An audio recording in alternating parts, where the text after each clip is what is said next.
An explosion at a weapons depot in a terrorist-held town in northwest Syria killed at least 39 civilians including a dozen children on Sunday, a monitor said. An AFP correspondent at the site in Sarmada in Idlib province near the Turkish border said the explosion of unknown origin caused 2 buildings to collapse.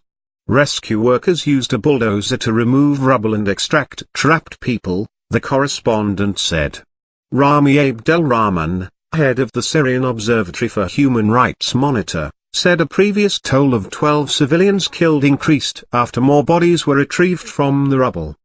The explosion occurred in a weapons depot in a residential building in Sarmada, said the head of the Britain-based Monitor, which relies on a network of sources inside Syria.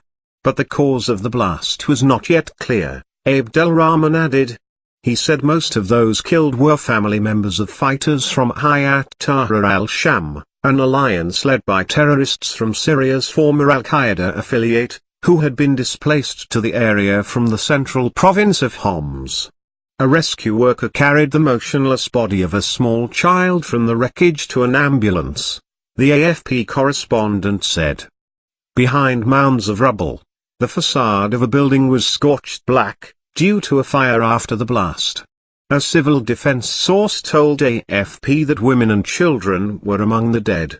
But rescue workers had pulled out 5 people who were still alive, the source said. Most of Idlib is controlled by terrorists and Hayat Tahrir al-Sham, but the ISIS also has sleeper cells in the area. The regime holds a small slither of southeastern Idlib.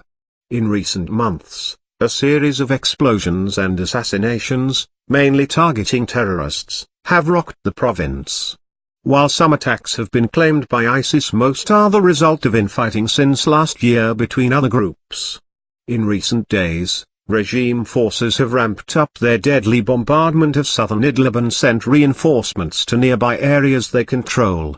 President Bashar al-Assad has warned that government forces intend to retake Idlib, after his Russia-backed regime regained control of swathes of terrorist-held territory elsewhere. Around 2.5 million people live in the province, half of them displaced by fighting in other parts of the country.